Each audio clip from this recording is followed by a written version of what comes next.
오늘 하나님께서 우리에게 주시는 하나님의 말씀은 요한복음 6장 8절에서 10절까지의 말씀입니다. 성도들에게 착한 아이 증후군이 있다라는 말씀으로 함께 은혜를 나누겠습니다. 하나님의 말씀 우리 같이 읽겠습니다. 제자 중 하나 곧 시몬 베드로의 형제 안드레가 예수께 여짜오되 여기 한 아이가 있어 보리떡 5개와 물고기 2마리를 가지고 있나이다.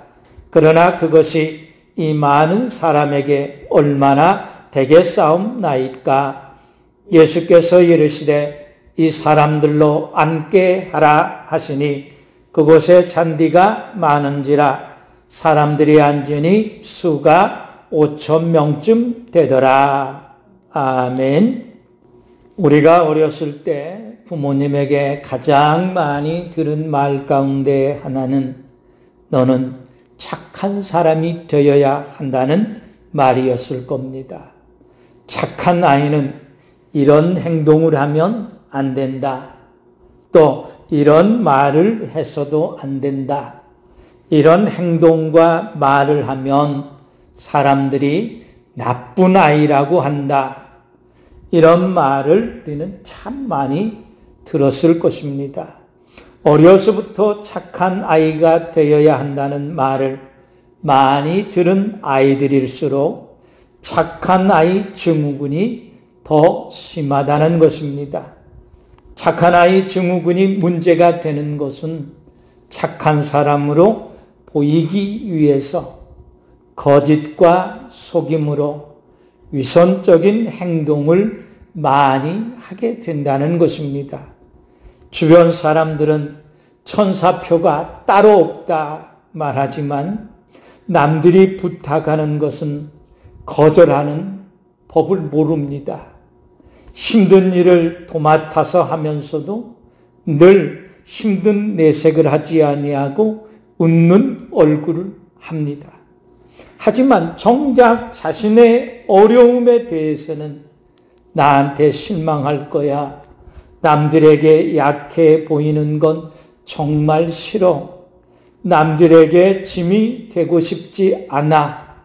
이런 생각 때문에 자기의 어렵고 힘든 일에 대해서는 입도 뻥끗 안 한다는 겁니다. 누구에게도 속마음을 한 번도 털어놓은 적이 없습니다.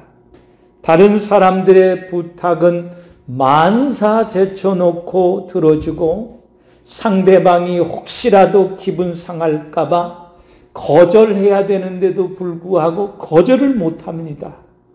속으로는 분명 불편하고 힘든데 겉으로는 늘 괜찮다고 말합니다.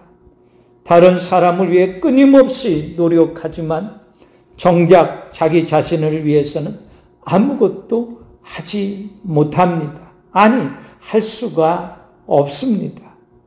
모든 사람에게 착한 사람, 좋은 사람으로 보이기 위해 계속해서 괜찮다고 하고 다 이해한다고 하니까 사람들은 정말로 그런 줄로 압니다.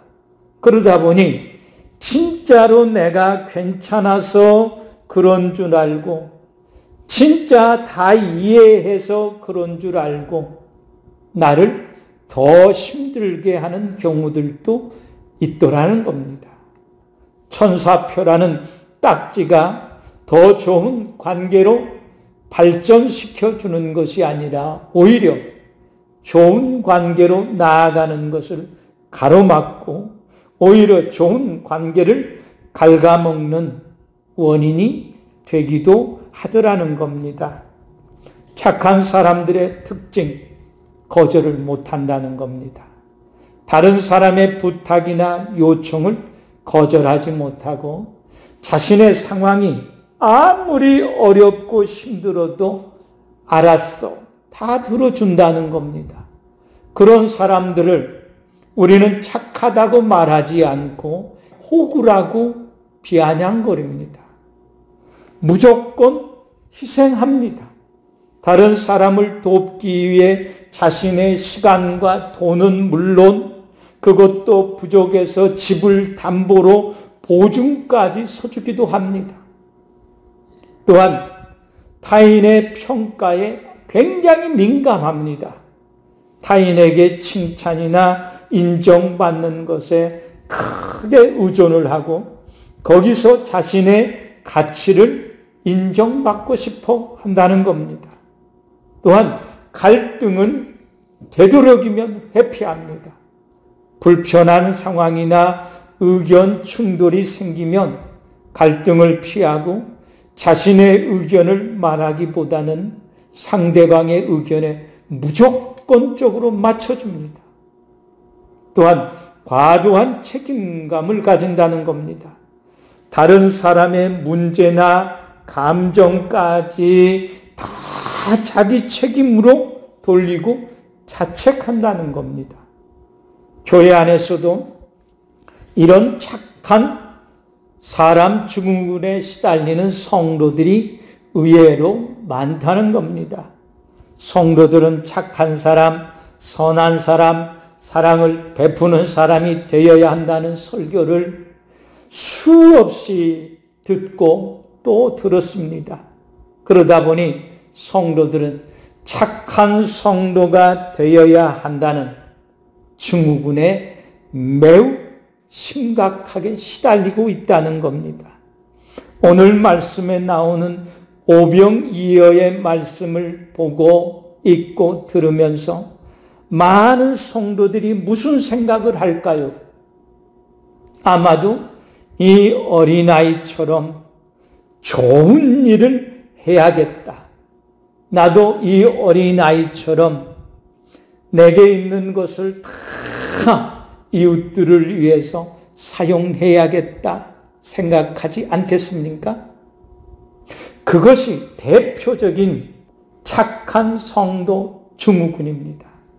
정말 예수님께서 이 오병이어의 기적을 통해서 말씀하시고자 하셨던 것이 무엇일까요? 어린아이가 보리떡 5개와 물고기 2마리를 내놓았다는 것이 아니라 이 기적을 통해서 말씀하시고자 하시는 것은 예수님이 누구신가에 대한 것을 말씀하시고자 하시는 겁니다. 이 기적을 직접 체험한 사람들이 무슨 말을 합니까?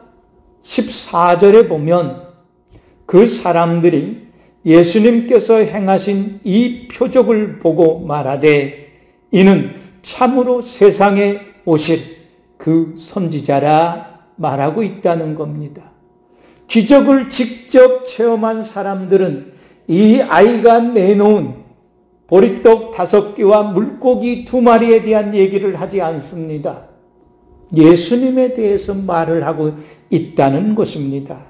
그런데 우리는 예수님에 대해서 말하지 않고 보리떡 5개와 물고기 2마리만 주구장창 얘기합니다. 우리도 그렇게 자기 먹을 것까지 하나님께 드려야 한다. 그 말씀이 아니란 말입니다. 그것을 말하고자 오병이어의 기적을 베푸신 것이 아니라는 겁니다. 그런데 설교 시간마다 그렇게 설교를 하는 겁니다. 예수님께서 너희 빛이 사람 앞에 비치게 해서 그들로 너희 착한 행실을 보고 하늘에 계신 너희 아버지께 영광을 돌리게 하라는 말씀을 들을 때에도 똑같은 생각을 합니다. 예수님께서 말씀하신 착한 행실은 우리가 일반적으로 알고 있는 것처럼 남들에게 좋은 일을 많이 해야 된다는 말씀이 아닙니다. 예수님께서 말씀하신 착한 행실은 하나님을 믿는 믿음으로 행하라는 것입니다. 하나님을 믿는 성도들이 할 수 있는 가장 착한 행실은 하나님을 믿고 예수 그리스도를 믿음으로 행하는 것입니다. 착한 행실은 사람들에게 보여주기 위한 것이 아닙니다. 나의 마음 중심으로 하나님 앞에서 행하는 것입니다. 사람들은 보여주기 위해서 자기 마음까지도 속이기도 합니다. 그 마음에 예수 그리스도가 없기 때문에 가능한 일일 겁니다. 그러나 진정으로 예수 그리스도를 자신의 주로 마음에 모신 성도들이라면 예수 그리스도께서 그 마음에 계시기 때문에 자기 마음을 속일 수가 없습니다. 예수님이 계시면 마음이 불편해서 절대로 거짓말하기나 속이는 일을 할 수가 없다는 것입니다.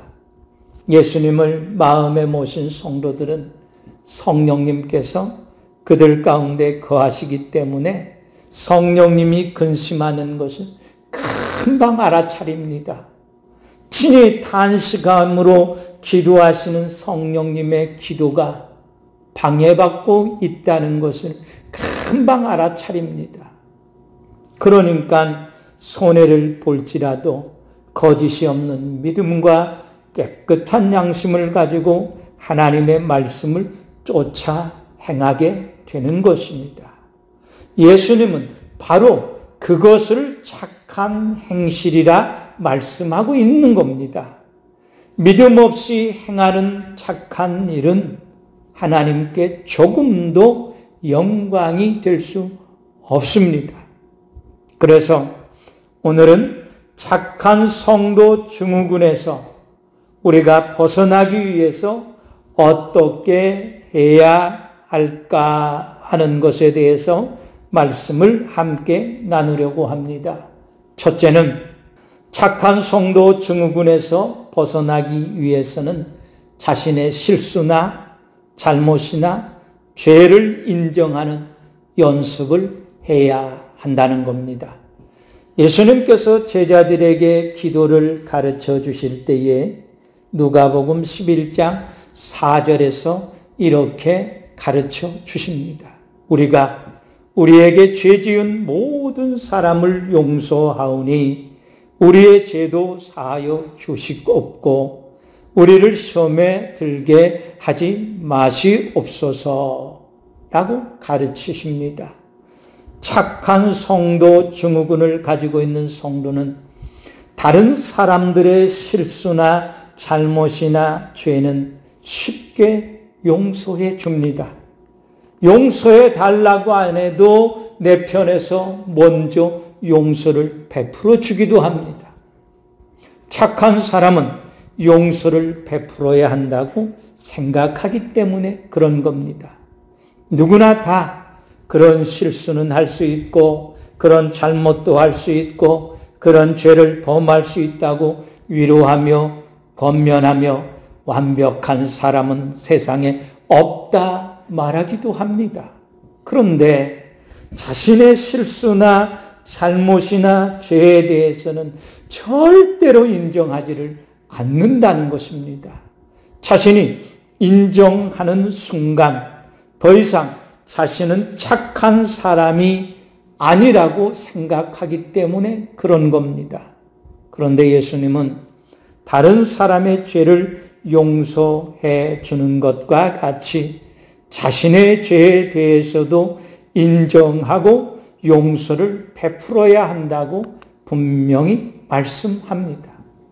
나의 죄를 용서하기 위한 선행 조건은 나의 실수, 나의 잘못, 나의 죄를 인정하는 것부터 시작하는 겁니다. 다윗은 어려서부터 믿음으로 산 그야말로 FM 신앙인이었습니다. 그런 그가 선지자 나단이 자기 죄를 책망할 때에 즉시 인정하고 회개합니다. 그것이 하나님께서 이새의 아들 다윗을 만나니 내 마음에 맞는 사람이라 칭찬하고 인정하신 이유입니다. 내 뜻을 반드시 그를 통해서 이루리라 축복하셨습니다.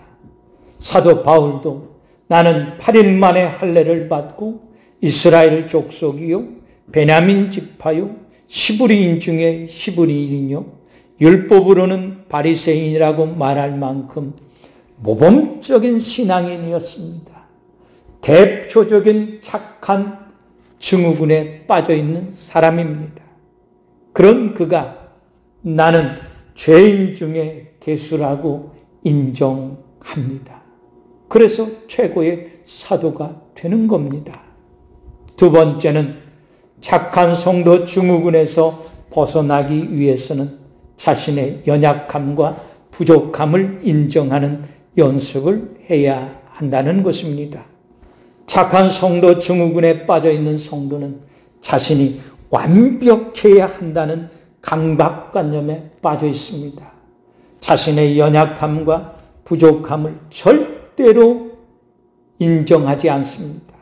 그래서 자기가 모든 것을 완벽하게 해야 된다는 완벽주의에 빠져 삽니다. 그것이 무너지는 것은 세상이 무너지는 것과 같고 하나님이 죽는 것과 같이 생각합니다. 주여 나는 연약합니다. 주여 나는 부족합니다. 이것을 인정할 때 우리는 비로소 하나님께 가까이 나아갈 수 있고 하나님을 더 의지할 수 있고 더 힘써 하나님께 매달려 도움을 구할 수 있습니다. 착한 성도 증후군에 빠진 성도는 다른 성도들에게 도움을 요청하는 것을 아주 부끄럽게 생각합니다. 그래서 도움을 요청하지도 않을 뿐만 아니라 도움받는 것까지도 거절합니다. 누가 나를 위해서 기도해 주겠다고 하면 아니라고, 나는 내가 스스로 얼마든지 기도할 수 있으니까 나 말고 다른 사람들을 위해서 기도하라고 합니다. 약함과 부족함을 보이는 것을 아주 부끄럽게 생각하는 겁니다. 하나님은 연약한 자, 부족한 자를 싫어하지 않습니다. 멀리하지 않습니다. 예수님은 마태복음 12장 20절에서 상한 갈대를 꺾지 아니하며 꺼져가는 심지를 끄지 아니하신다 했습니다. 상한 갈대, 꺼져가는 심지는 연약함과 부족함을 의미하는 겁니다. 하나님은 우리를 도와주시기를 원하십니다. 그런데 나는 약하지 않다, 그런데 나는 부족하지 않다고 말하면 하나님이시라도 그를 도와줄 수가 없습니다. 라오디게아 교회 성도들이 왜 예수님께 책망받았습니까? 요한계시록 3장 17절에 보면 네가 말하기를 나는 부자다. 부요하여 부족한 것이 없다. 하나 너의 곤고한 것과 가련한 것과 가난한 것과 눈먼 것과 벌거벗은 것을 알지 못한다 말씀했습니다. 부자 청년이 왜 예수님을 떠납니까? 철저하게 착한 성도 증후군에 빠져 있었기 때문입니다. 마태복음 19장 20절에서 22절 말씀에 보면 그 청년은 예수님께 나는 어려서부터 율법을 다 지켰기 때문에 나는 조금도 부족한 것이 없다 말합니다. 그때 예수님께서 그 청년에게 네가 온전해지고자 할진대 가서 너의 소유를 팔아 가난한 자들에게 주라. 그리하면 하늘에서 보화가 너에게 있으리라. 그리고 와서 나를 따르라 말씀했습니다. 그러나 청년은 예수님의 말씀을 듣고도 자신의 부족함을 인정하지 않았습니다. 그것이 그가 근심하며 예수님을 떠나간 이유입니다. 자신의 연약함과 부족함을 인정하는 성도가 정말 착한 성도요 하나님이 기뻐하시는 성도입니다. 세 번째는 착한 성도 증후군에서 벗어나기 위해서는 착한 사람이 되기 위해 노력할 것이 아니라 믿음으로 사는 사람이 되기 위해서 연습해야 한다는 것입니다. 예수님께서 마태복음 22장 14절에서 청함받은 사람은 많되 택함을 입은 자는 적다 말씀했습니다. 착한 사람은 성도가 아니라도 많습니다. 성도는 착한 사람이 되는 것이 신앙의 목적이 아닙니다.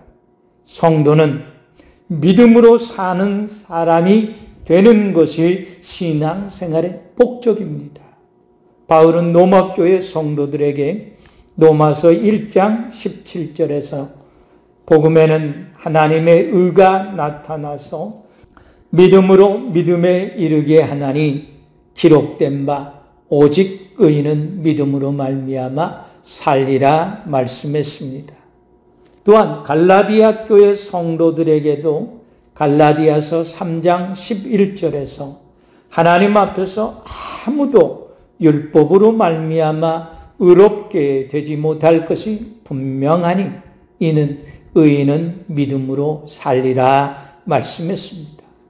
하나님께서 생각하는 착한 성도는 믿음으로 사는 성도입니다.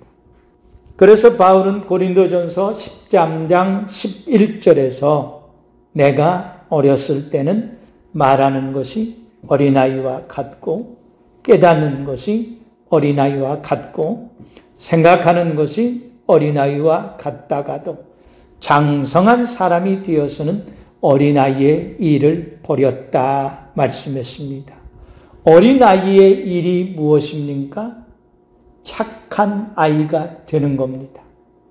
그걸 버렸다는 거예요. 착한 성도의 증후군에서 벗어났다는 겁니다.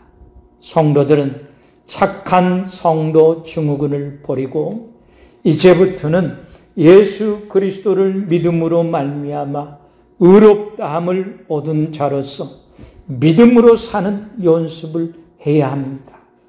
믿음으로 산다는 것은 철저하게 하나님을 따라 하나님의 말씀에 순종하며 사는 생활을 의미합니다.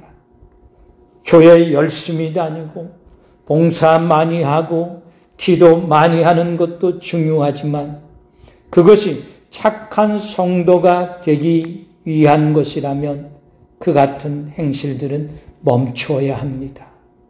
그리고 지금부터는 모든 상황 속에서 오직 의인은 믿음으로 말미암아 살리라는 말씀에 합당한 삶을 살아가는 믿음의 사람이 되어야 합니다. 사랑하는 성도 여러분, 착한 성도 증후군에 빠진 성도는 보여주기식 신앙생활을 합니다. 보여주기식 신앙생활은 영적으로 자신을 더 피폐하게 만들고 하나님과의 관계를 더 어렵게 만들어버립니다. 더 두꺼운 가면을 겹겹이 뒤집어 쓰고 가면 속에 숨어서 더 많은 거짓과 속임을 일삼게 합니다. 착한 성도 증후군에서 벗어나 믿음의 사람이 되기를 힘써야 합니다. 그러기 위해서는 자신의 실수와 잘못과 죄를 쿨하게 인정해야 합니다. 인정하지 않는 것은 죄를 짓는 것보다 더 악한 것입니다. 하나님은 우리가 쿨하게 인정하는 죄에 대해서 7번뿐 아니라 7번씩 70번이라도 하나님께서도 쿨하게 용서하시겠다 말씀하십니다. 또한 자신의 연약함과 부족함을 쿨하게 인정해야 합니다. 괜시리 센 척하지 말고 부족함을 인정하고 겸손하게 도움을 구하는 것은 자신뿐만 아니라 다른 성도들과 함께 성장하는 데 있어 큰 유익함이 됩니다. 약한 모습을 보인다고 해서 믿음이 약한 것도 아니고 부족함을 보인다고 해서 부족한 것도 아닙니다. 하나님은 연약하고 부족한 자들의 강함이 되시고 충만함이 되십니다.